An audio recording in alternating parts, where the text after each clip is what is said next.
Oi, gente, eu sou a Pamela Leone e eu dei a oficina de criação de gags e números individuais. E então agora eu vou dar uma resumida no como foi essa oficina. Ela foi teórica e foi prática. A gente fez alguns exercícios que eu adaptei para serem feitos dessa forma virtual. Falamos bastante sobre respiração, sobre contato real com o público, palhaça, palhaço em conexão com a plateia, com a única pessoa ou as diversas que estão assistindo a performance, e improviso.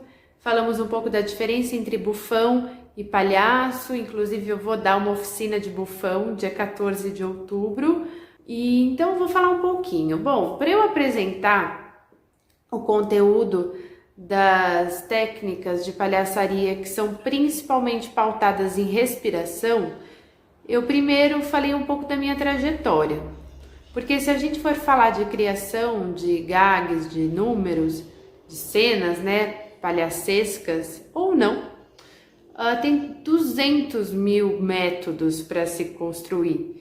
E eu passei por alguns métodos, então não existe de forma alguma só um jeito de se fazer.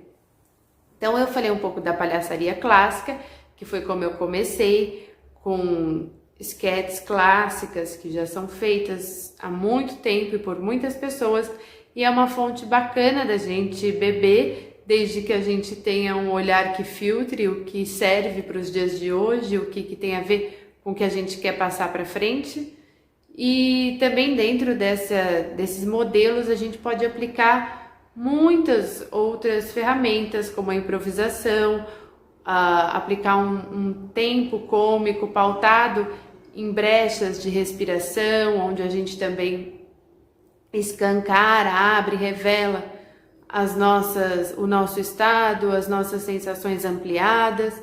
Depois que eu já tinha trabalhado com a Val de Carvalho, que eu fui fazer artes cênicas, cursar graduação na Unicamp, e acabei vivendo em Campinas outras experiências, com o Lume Teatro, sendo em oficinas com o Ricardo Pussetti, onde eu criei outros materiais, números, que muito ia pela verdade, pelo impulso, pelo aquilo que realmente estava vibrando, e o quanto que a palhaça era o momento de respirar, de abrir, de revelar o estado.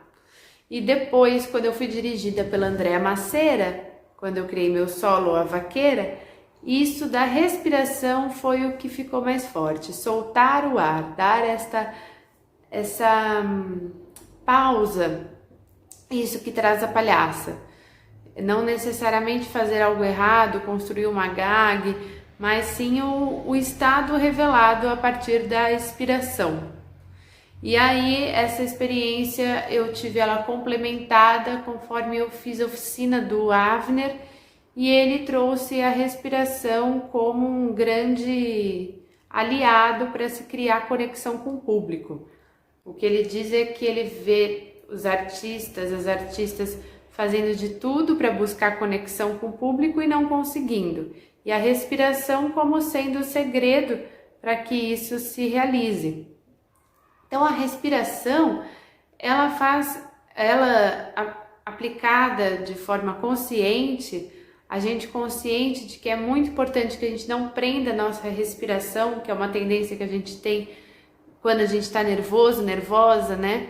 Porque se apresentar é uma situação atípica, pode ser uma situação de nervoso, ansiedade, entrar, por exemplo, num quarto de hospital, num ambiente novo em que a gente não domina, não faz noção do que pode acontecer, é uma situação que nos tira o ar.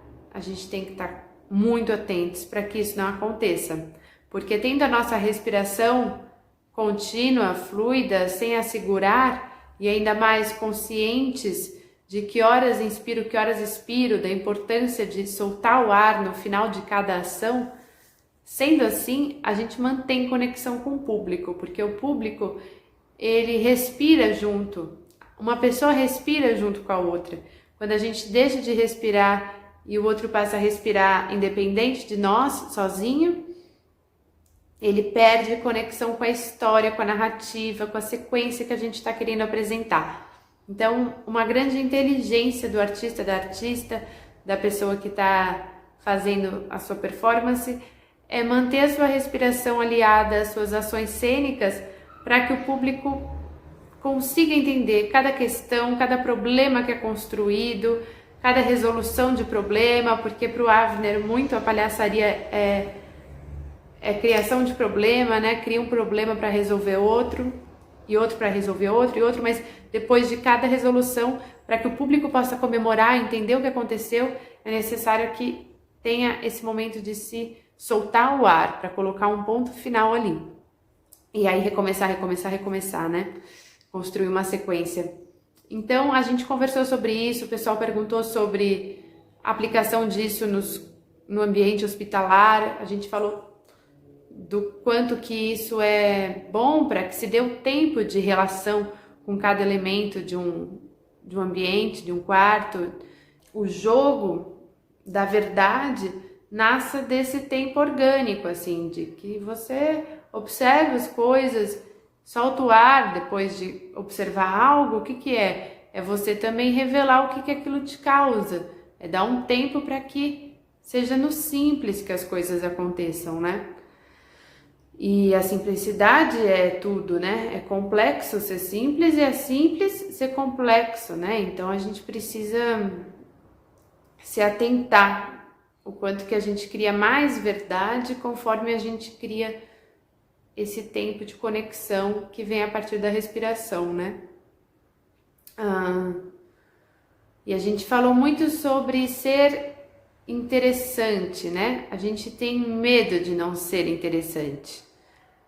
E o que o Avner traz é que a gente, preocupado em ser interessante, a última coisa que a gente consegue é ser interessante. A gente não consegue o riso a partir dessa motivação de ser interessante. Mas muito mais a gente consegue o riso e o interesse do público se a gente está verdadeiramente interessado em algo. Então, estar interessado e não ser interessante é o melhor mote, assim, o melhor objetivo, o melhor caminho que o palhaço e a palhaça podem ter.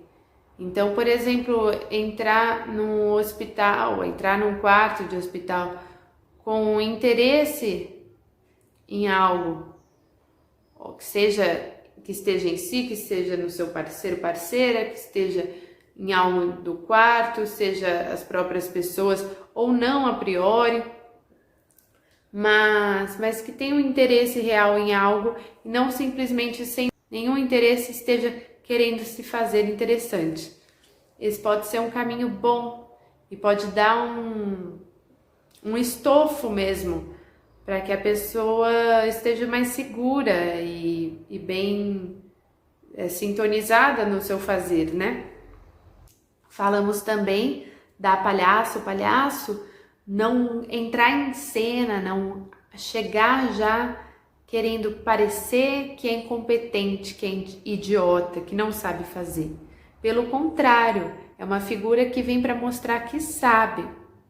E daí se desenrola de uma forma que a gente vê que tem um desvio. E isso muda tudo, né? Porque é outra coisa, outro tom, outra atmosfera que se cria, outra expectativa que se gera no público, outro contexto para se criar um humor, né?